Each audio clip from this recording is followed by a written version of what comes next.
चलिए नमस्कार जी, आप सभी को आपके ही अपने प्यारे से अर्थशास्त्र इकोनॉमिक्स के इस कक्षा में आप सबों का बहुत बहुत स्वागत है। तो सबसे पहले आपको बताएं कि कक्षा 9th या फिर 10th 11th या 12th आप कहीं का भी विद्यार्थी है तो आपको आज के क्लास जो है वो फायदेमंद होगा, क्योंकि इकोनॉमिक्स के पहली क्लास शुरू होता है एकदम बेसिक से। तो बेसिक बात तो सभी विद्यार्थियों को जानना है। टीजीटी, पीजीटी, आगे कोई भी प्रतियोगी परीक्षा जहां पे इकोनॉमिक्स जो है वो पूछे जाते हैं, उन बच्चों के लिए एकदम बेसिक जीरो से शुरू करना है। और आपके लिए पूरे सीरीज हमने बनाया है और कंप्लीट तैयारी, कंप्लीट एनसीईआरटी का जो नया जो सिलेबस आया है, हम पुराने की बात नहीं करें। यूट्यूब पे ऐसे हमारा वीडियोस आप क्यों देखें, यूट्यूब पे तो पुराने बहुत सारे वीडियोस आपको मिल जाएंगे जिसमें बहुत पुरानी पुरानी डेटा के चर्चा है। जैसे अगर 10th का अगर हम आपको एक चैप्टर उठा दे तो 10th का अगर डेवलपमेंट है, जहां से हमने नोट्स आपके लिए बनाए एकदम बेहतरीन वाला, तो वहां जो आपके पुराने बुक्स थे एनसीईआरटी में, वहां 2017 के अकॉर्डिंग वर्ल्ड बैंक के अकॉर्डिंग आपको पर कैपिटल इनकम प्रति व्यक्ति आय समझाया गया है। जो कि नया जो एनसीईआरटी आ गया है उस 2014 के अकॉर्डिंग के अनुसार जो है वहां पे बातें की गई है। तो ये सारा कुछ आपको टेंशन नहीं लेना, सब कुछ नए आंकड़ा नए डेटा के साथ देखिए हम आपको बनाए हैं।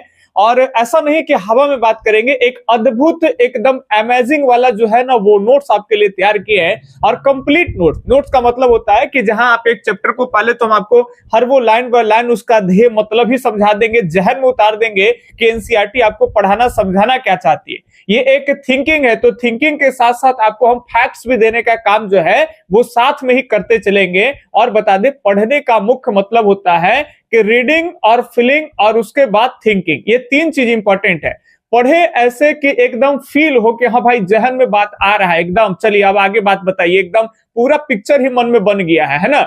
इसके बाद अगर पढ़े तो भाई फीलिंग आना चाहिए, और फीलिंग के बाद जो है वो एकदम थिंकिंग, मतलब अब आप उस पर विचार करने जैसा व्यक्ति प्राणी हो सकते हैं। कुछ आप नया भी एग्जाम्पल क्रिएट कर सकते हैं। तो अगर ये तीन चीज है पढ़ाई के दौरान कि पढ़ रहे जो भी चीज वो फीलिंग है और एकदम पूरा समझ में आ रहा है, और उसके ऊपर में आप विचार करने तौर पे अगर आ गए इतने पे, तो समझिए कि पढ़ाई का जो मुख्य मतलब है वो कंप्लीट है। तो इन सब के ऊपर में आएंगे, आपके लिए नोट्स भी तैयार किए हैं और साथ साथ हर एक चैप्टर का एमसीक्यूज भी हम आपको दिए हैं। और इस एमसीक्यूज में यहाँ टिक नहीं लगाना, इसके लिए आपको प्रैक्टिस वगैरह कराना है ना। तो जैसे मान के चलिए क्लास 10th का हमने एक बनाया कि डेवलपमेंट एक चैप्टर है, ठीक है, विकास, और इसमें आपको इसके ऊपर में क्वेश्चन मिल जाएंगे, उसका ए सही है कि बी सही है कि माने सी सही है, आप चूज कर लीजिए कि 4 का ए होगा या बी होगा, आपने यहाँ पे लिखे। और उसके बाद आपको लगेगा कि कौन सा सही उत्तर क्या है, तो हमने इस प्रैक्टिस सेट के लास्ट में जो है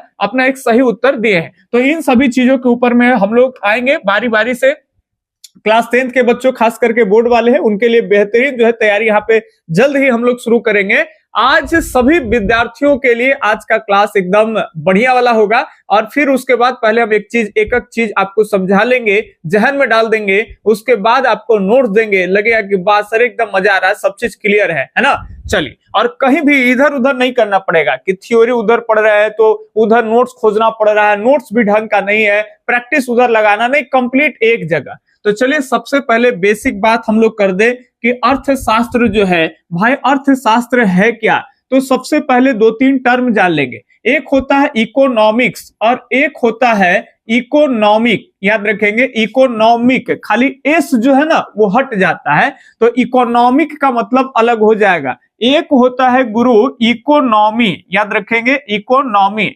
तो इकोनॉमी जिसे हम कहते हैं अर्थव्यवस्था, ध्यान रखेंगे अर्थव्यवस्था कहेंगे, और इकोनॉमिक केवल कहेंगे, इकोनॉमिक्स नहीं कहेंगे। तो ये होता है आर्थिक, ये याद रखेंगे क्या होता है, आर्थिक। और जब हम इकोनॉमिक्स जो लिखते हैं तो वो होगा आपका इकोनॉमिक्स। तो अभी हम सबका मतलब एक एक बारीकी ढंग से देखेंगे, लेकिन सबसे पहले हम देखें कि जब इकोनॉमिक्स पढ़ रहे हैं तो इसके शुरू से ही हम लोग देखेंगे कि ये शब्द आया कब से। ध्यान रखेंगे ये शब्द कब से आया।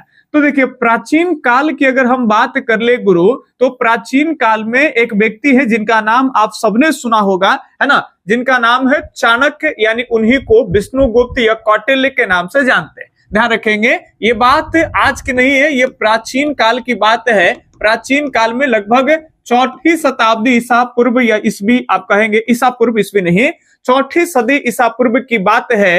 अब चौथी सदी क्यों, आप सब जानते हो कि 322 कहीं जगह पे मिलता है, 321 में चंद्रगुप्त मौर्य के द्वारा जो है वो मौर्य वंश की नींव रखी जाती है। और उसी चंद्रगुप्त मौर्य के जो गुरु होते हैं, जिनका नाम जो होता है वो चाणक्य होता है। इन्हीं चाणक्य को अदर नाम में हम बात कर लेंगे तो इन्हें विष्णुगुप्त भी कहते हैं। केवल ध्यान से सुनते चलेंगे, आज के क्लास में ही याद होगा, दम ऑफलाइन या बार बार हम बोलेंगे, ठीक है।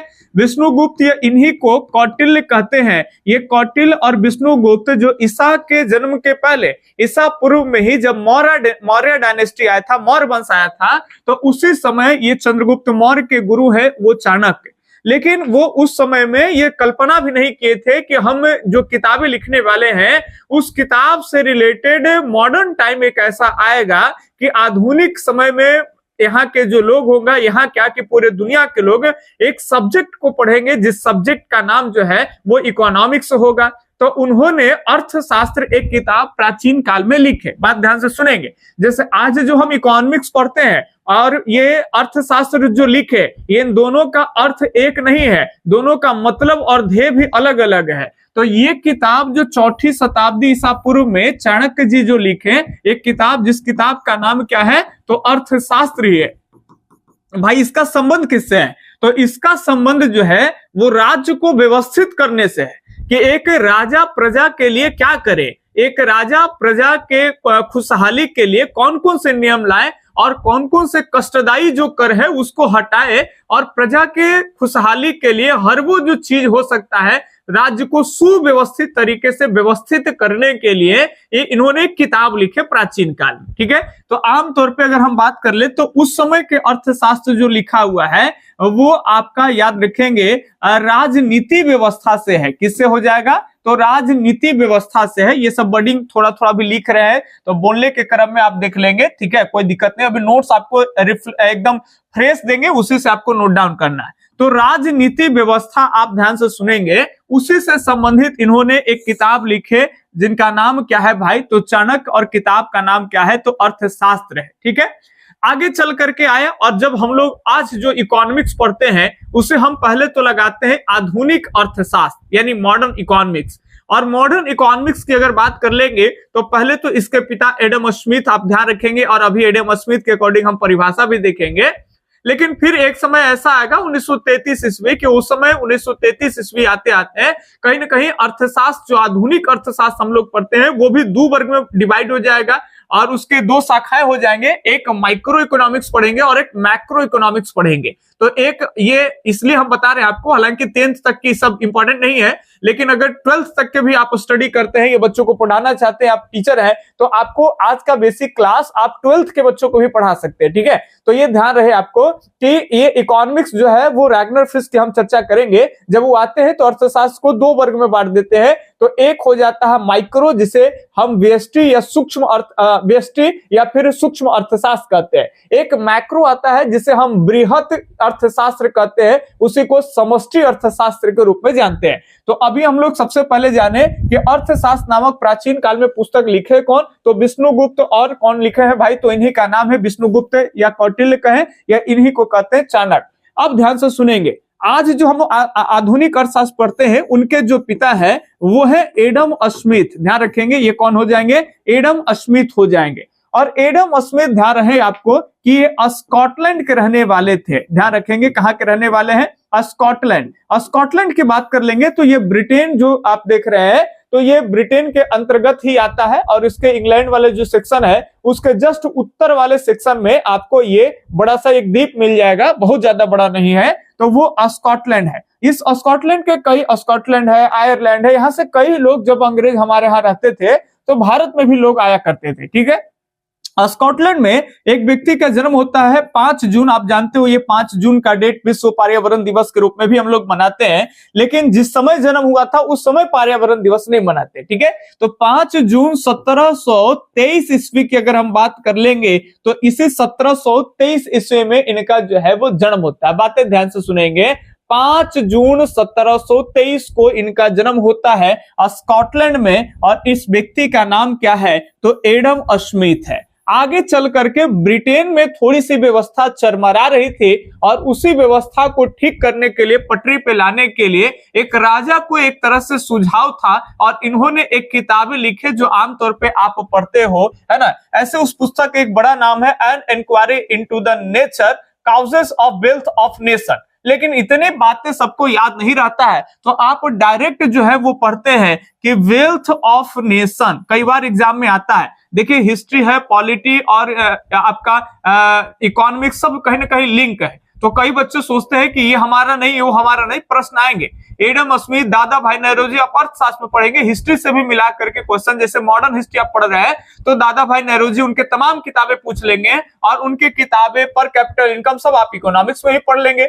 तो ये सोशल साइंस के ही ये सब ब्रांच है भाई। तो सोशल स्टडीज में हिस्ट्री, ज्योग्राफी, पॉलिटी कहीं ना कहीं सब एक दूसरे से जो है वो इंटरफेयर है, समझ रहे बात ना। यहाँ के क्वेश्चन आप वहां देखेंगे, वहां के क्वेश्चन यहाँ, सिविक्स का क्वेश्चन आप ज्योग्राफी में चिपको आंदोलन पढ़ेंगे, है ना, वहां से हिस्ट्री में ही पढ़ेंगे। तो ये सब आपको कहीं ना कहीं फायदा देगा ही देगा। तो वेल्थ ऑफ नेशन की बात कर लेंगे। वेल्थ ऑफ नेशंस यानी जिन्हें राष्ट्रों की संपत्ति कहते हैं, राष्ट्रों की संपत्ति कहें या राष्ट्रों का संपदा कहेंगे, तो वो किताब किनकी है, तो एडम स्मिथ के है। अब एक इंपॉर्टेंट बात आता है कि ये किताब पब्लिश कब हुई थी, तो ये किताब 1776 में पब्लिश हुई थी, ध्यान रखेंगे। तो ये पूछा जाता है कि वेल्थ ऑफ नेशन राष्ट्रों की संपत्ति नामक किताब है किसकी, तो एडम स्मिथ के। और कब प्रकाशित हुई थी, तो 1776 ईस्वी को प्रकाशित हुई थी। और एडम स्मिथ का जन्म कहां हुआ था भाई, तो स्कॉटलैंड में हुआ था 5 जून 1723 ईस्वी को। इतनी बातें बेसिक है जो आप यहाँ पे देखें। अब आइए नोट्स के ऊपर में चलेंगे तो अब आपको क्लियर वे में समझ में आएगा। तो दोनों बातें यहाँ पे हम करते चलेंगे ताकि एक नोट्स का भी एक झलक आपको हम रिप्रेजेंट करें, है ना। एक मिनट थोड़ा सा टाइम देंगे हमें।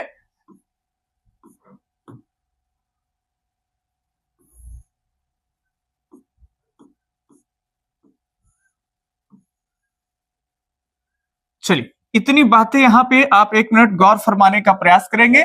ये नोट्स में आपको सारी चीजें मिल जाएंगी, ठीक है। और धीरे धीरे हम नोट्स के ऊपर में काम भी कर रहे हैं और रेगुलर वे में आपका क्लास भी होगा। काफी सारे आपके अब सीरीज जो है वो सबसे पहले हम लोग 10th के ऊपर में ही काम करने वाले हैं।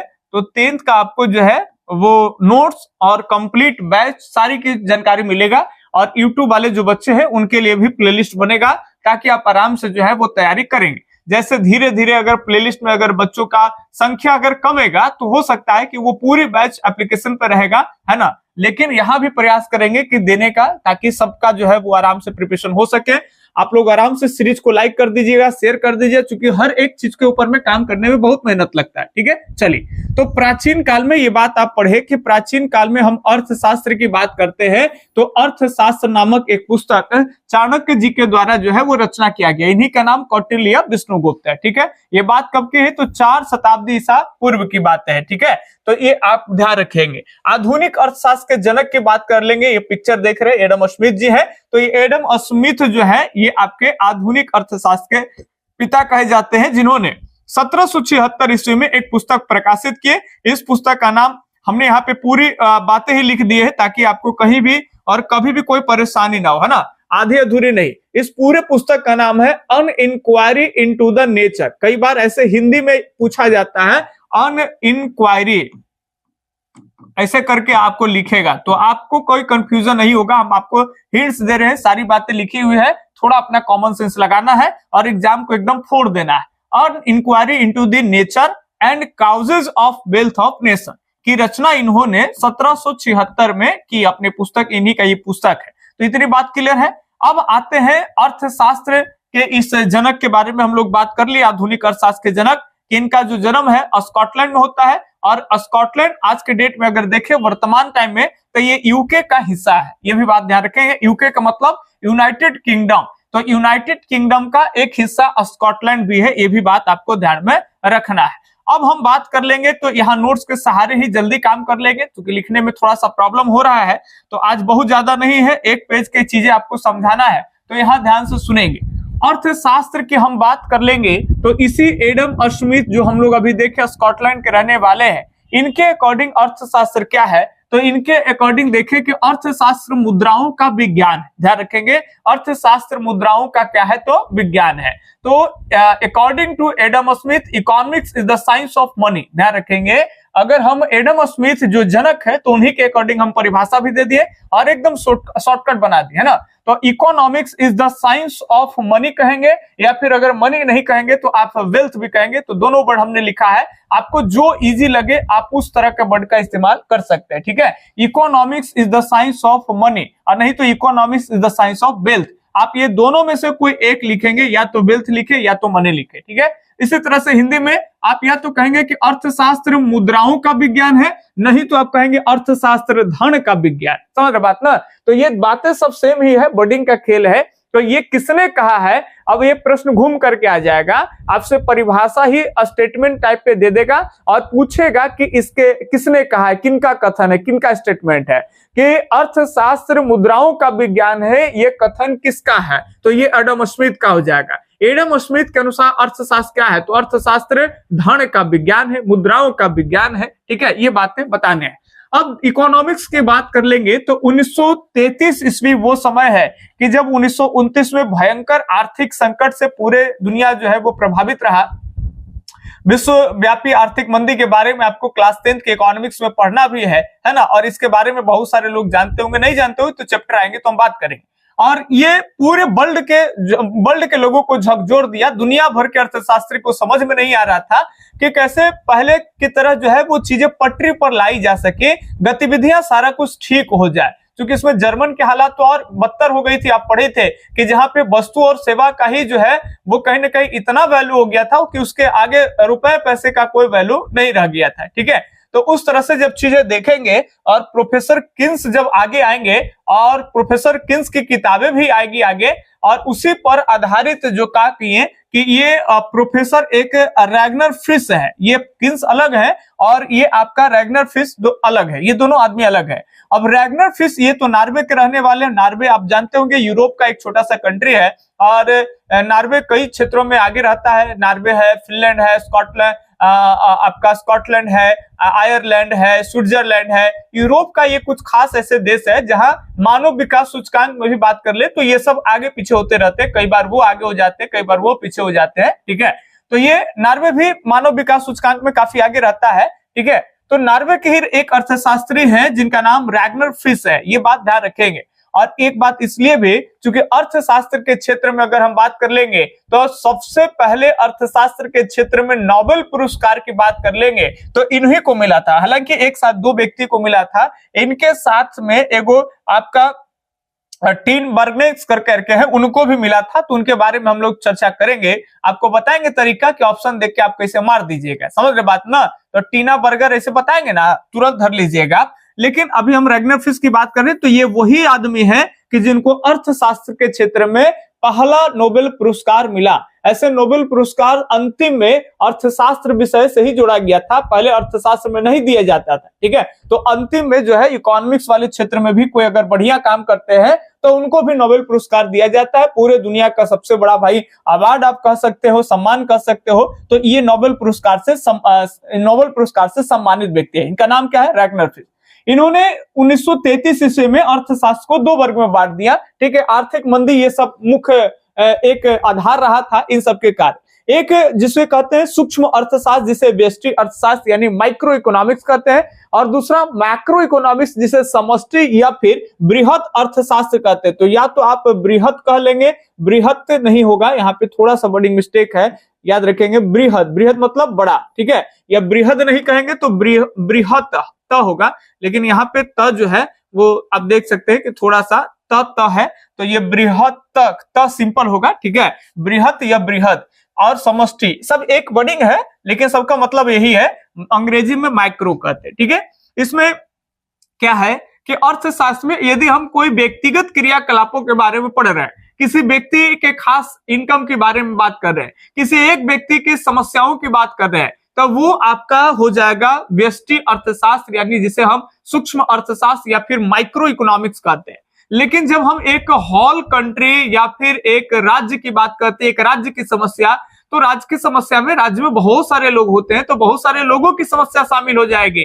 तो जब इस तरह से जब लगे कि हम किसी एक पार्टिकुलर व्यक्ति के रुपए पैसे उसकी समस्याएं को ना देख करके पूरे देश की समस्याएं, जैसे बेरोजगारी है तो बेरोजगारी को एक व्यक्ति अगर नहीं काम करने जा रहा है, बैठा है, काम नहीं मिल रहा, तो बेरोजगारी तो कहलाएगा नहीं।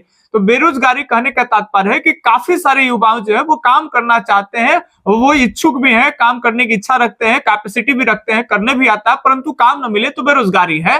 तो ऐसे लाखों युवाओं जब सामने आते हैं तो हम कहते हैं कि भाई देश बेरोजगारी के दौर से गुजर रहा है। बेरोजगारी, रोजगार, जीडीपी, जीएनपी, देश का इनकम, समझ बात, नेशनल इनकम, और पूरे भारत में बैंकिंग सिस्टम हो, जिसे आप आमतौर पर मौद्रिक प्रणाली कर सकते हैं, ये सब के बारे में जब आप स्टडी करते हैं तो उसे हम मैक्रो इकोनॉमिक्स यानी बृहत या समष्टि अर्थशास्त्र कहते हैं। तो अर्थशास्त्र दो वर्ग में कब बटा? 1933 ईस्वी में। बांटने वाले कौन है? Ragnar fish. ये वही आदमी है जिन्हें सबसे पहले अर्थशास्त्र के क्षेत्र में नोबेल पुरस्कार भी दिया गया है। ठीक है, तो ये बात ध्यान रखेंगे। और किस कंट्री से थे? तो ये नॉर्वे के थे। ठीक है, हमने एग्जाम्पल भी लिखा है ताकि आपको कोई कंफ्यूजन ना हो कि भाई व्यष्टि में कौन आएगा, समष्टि में कौन। तो व्यक्तिगत क्रियाकलापों का अध्ययन व्यष्टि अर्थशास्त्र, और समष्टि अर्थशास्त्र का मतलब होता है समष्टिगत। समष्टिगत मतलब सामूहिक अगर हम आर्थिक क्रियाकलापों का अध्ययन करते हैं या समग्र क्रियाकलापों के बारे में अगर पढ़ते हैं, आप इसमें समग्र मांग भी पढ़ सकते हैं जिसे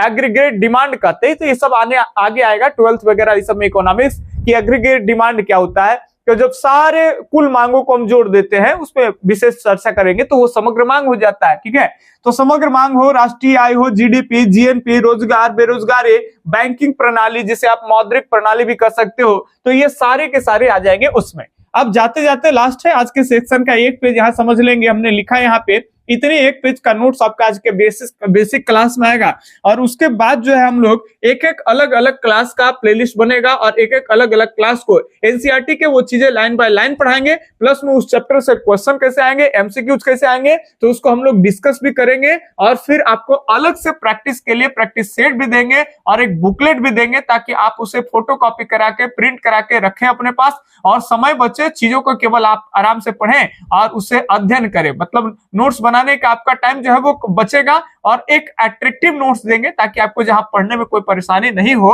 है ना, चीजों को इजीली पढ़ सकते हैं ना, घिसबिज नहीं।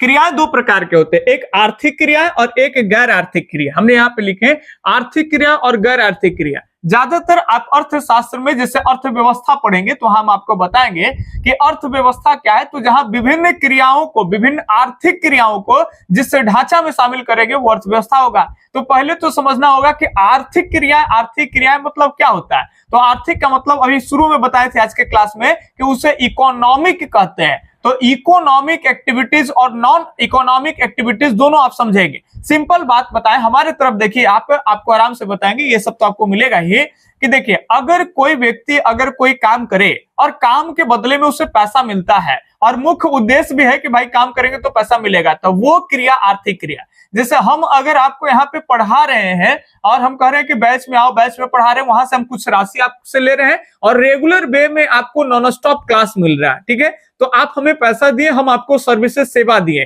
तो वो हमारा उद्देश्य था पैसा कमाना, तो वो क्रिया को हम कहेंगे इकोनॉमिक एक्टिविटीज यानी आर्थिक क्रियाएं। बडिंग पे फोकस करेंगे तो ये वो क्रियाएं हैं जिससे हम लाभ प्राप्ति करते हैं। लेकिन कुछ क्रिया ऐसे हैं कि जो बिना लाभ के तौर पे किए जा सकते हैं, जैसे राष्ट्र भक्ति के लिए, राष्ट्र प्रेम के लिए आप बिना निःशुल्क कोई काम कर रहे हो, किसी पे दया आ गया और उसके लिए आप कुछ काम कर दे रहे हो, तो दया आएगा, काम कर रहे हैं किसी पे के लिए आपका प्रेम का मतलब ही नहीं कि लव है वाला समझ जाइए, लव स्टोरिया कि कोई लड़की है वगैरह से तुम प्रेम करते हो, काम करते, ये सब बात नहीं। मतलब ऐसे भी प्रेम मतलब कि एक संबंध, मित्र का संबंध बना रहे, या आम लोग है, हम आदमी का बच्चा है तो इंसान का बच्चा है तो इंसान से ही प्रेम करेंगे, है ना, एकदम सामाजिक सौहार्द सब बना करके रखेंगे, मेल मिलाप, किसी से कोई छल कोई कपट ऐसी चीजें नहीं हो, तो आप उसके लिए किसी के लिए काम कर दी और बिना पैसे के लिए काम किए, तो वहां जो आप काम किए तो क्रिया तो है, लेकिन उस क्रिया को इकोनॉमिक्स में गैर आर्थिक क्रिया कहते हैं, नॉन इकोनॉमिक एक्टिविटीज कहते हैं। अब कई लोग कहेगा कि सर सेना को किसमें डालेंगे, सेना तो सैलरी लेता है, तो नहीं, सेना को कहीं भी आप सैलरी से तराजू पे नहीं तौलिएगा। आप कोई बीएसएफ वगैरह है, बॉर्डर पे एकदम तैनात है हमारे देश की सुरक्षा के लिए, वो जानते हैं कि दुश्मन के कभी भी कोई भी गोली आएगा और भेजा उड़ा देगा, मतलब एकदम काम साफ कर देगा, लेकिन फिर भी वो एकदम देश के सीमा पे तैनात है अपनी मातृभूमि की रक्षा करने के लिए। तो सबसे पहले उनके दिल में जो है वो राष्ट्र से प्रेम समर्पण की भावना है। पैसे तो इसलिए भी मिलते हैं कि उनके परिवार है, उनके बच्चे हैं, भाई कैसे पेट चलेगा, उनके फैमिली वाले लोग कैसे रहेंगे। एक घर का वही लाल था जो बॉर्डर पे सेवा दे रहा है, उनके पीछे 4-5 परिवार है, तो उसके लिए पैसे देते हैं। मतलब जहां राष्ट्रभक्ति की बात आती है तो थोड़ी बहुत पैसे साइड से मिल रहे कि क्या उसको नजरअंदाज किया जाता है, ठीक है। तो ये है, तो अगर कोई भी सेवा के लिए काम करे तो उसे हम कहते हैं गैर आर्थिक क्रियाएं। और हम ध्यान से सुनेंगे, मुख्य रूप से पूरे जो चैप्टर होते हैं वो आर्थिक क्रिया पर ही होते हैं, इसे इकोनॉमिक एक्टिविटीज कहते हैं। यहाँ पे शॉर्ट में हमने लिखने का प्रयास किया कि PSTQ मतलब क्या होता है, याद रखेंगे। PST पेस्ट आप याद रखेंगे। P से हम पढ़ाएंगे आपको प्राइमरी एक्टिविटीज, S से सेकेंडरी एक्टिविटीज, T से टर्शियरी एक्टिविटीज और Q से क्वाइनरी एक्टिविटीज। तो ये प्रथम प्राथमिक क्रिया, द्वितीय क्रिया, तृतीय क्रिया, चतुर्थ क्रिया। तो ये चारों जो क्रियाकलाप आप पढ़िएगा, क्लास 10th में तो 3 ही क्रियाकलाप से क्वेश्चन आते हैं। तो ये क्लास अगर 12th में जाएंगे तो चतुर्थ क्रियाकलाप क्या पंचम क्रियाकलाप से भी प्रश्न आते हैं। तो ये जितने क्रियाकलाप हैं, इन सब क्रियाकलाप में ये आर्थिक क्रियाकलाप में आते हैं ये क्रियाकलाप, ठीक है। प्राथमिक, द्वितीय, तृतीय, चतुर्थ, पंचम, इन सभी क्रियाकलाप में शामिल जो लोग हैं वो आर्थिक क्रिया करते हैं, मतलब उनका मुख्य उद्देश्य जो है वो लाभ कमाना। तो अब हम समझ रहे हैं कि आपको चीजों को एकदम समझने में आसान हो गया होगा, कोई जो है आपको घबराहट नहीं होगी। आप समझ पाए होंगे कि क्रियाएं अर्थशास्त्र में 2 होते हैं, आर्थिक और गैर आर्थिक। जो क्रियाएं लाभ के लिए किए जाते हैं उसे हम कहते हैं आर्थिक क्रियाएं, जो क्रियाएं बिना लाभ के उद्देश्य से किए जाते हैं उसे कहते हैं गैर आर्थिक क्रियाएं। दया, प्रेम, राष्ट्रभक्ति इत्यादि के लिए किए जाने वाले कोई भी क्रिया क्या कहलाएगा, तो गैर आर्थिक क्रिया। तो ये हमने नोट्स भी है, बाकी हम धीरे धीरे जब चीजें आपको पढ़ाएंगे तो एनसीईआरटी के लाइन बाय लाइन भी पढ़ाएंगे। और किन्हीं बच्चों को अगर चाहिए कि सर हमें नोट्स लेना होगा तो आपको नंबर दिया जाता है, उस नंबर पे आप विजिट कर सकते हैं क्लास की स्टार्टिंग में भी, और यहाँ भी हम दे रहे हैं नंबर, ताकि सभी बच्चों के पास जो है मेरा नंबर रहे और कभी भी अगर दिक्कत आपको हो तो आप हमसे संपर्क कर सकते हैं। और इस VR एजुकेशन के इस प्लेटफॉर्म को आप पहले तो यूट्यूब चैनल को सब्सक्राइब कर लीजिएगा, ठीक है, क्योंकि यहाँ अब आपको रेगुलर बेसिस पे कोई प्रतियोगी परीक्षा, कॉम्पिटिटिव क्लास, TGT, PGT के लिए अगर आप विद्यार्थी हैं तो आप ज्वाइन करेंगे। 9 से लेकर के 12 तक में अगर बात कर लेंगे तो 6, 7 नहीं भी पढ़ रहे हैं तो कोई बात नहीं, 6 की बातें, 7 की बातें अपर क्लास में मेकअप हो जाता है। जैसे अगर 7 क्लास, 6 क्लास में अगर आप दिल्ली सल्तनत, मौर्य एम्पायर सब जब पढ़ते हैं तो 12th पढ़ा दिया जाएगा तो तीनों भाग कंप्लीट हो जाएगा। तो यहाँ हिस्ट्री, ज्योग्राफी, पॉलिटी, इकोनॉमिक्स, ये चारों के चारों आपको class 9th, 10th, 11th, 12th धीरे धीरे करके सबको प्लेलिस्ट बना करके और पूरे बढ़िया तरीके से पढ़ाया जाएगी। तो मेरा नंबर लिखिए 8825 और 376551। और बाकी आप सबों का अगर कुछ सुझाव होगा तो कमेंट कर करके आप जरूर बताएंगे। और आज के इस बेसिक क्लास इतना आपको जानकारी में रहना चाहिए। अर्थशास्त्र सबसे पहले प्रयोग कौन किए, तो ये किताब लिखे थे चाणक्य जी, उन्हीं का नाम विष्णुगुप्त और कौटिल्य था। आज आधुनिक अर्थशास्त्र के पिता कौन कहे जाते हैं, तो एडम स्मिथ। किस देश के थे, स्कॉटलैंड के थे। कब जन्म हुआ, 5 जून 1723 ईस्वी को। इसके अलावा आप जाने कि स्कॉटलैंड के जन्म हुआ, इनकी एक प्रमुख किताब शॉर्ट में बोलते हैं वेल्थ ऑफ नेशन, ऐसे क्या बोलते हैं,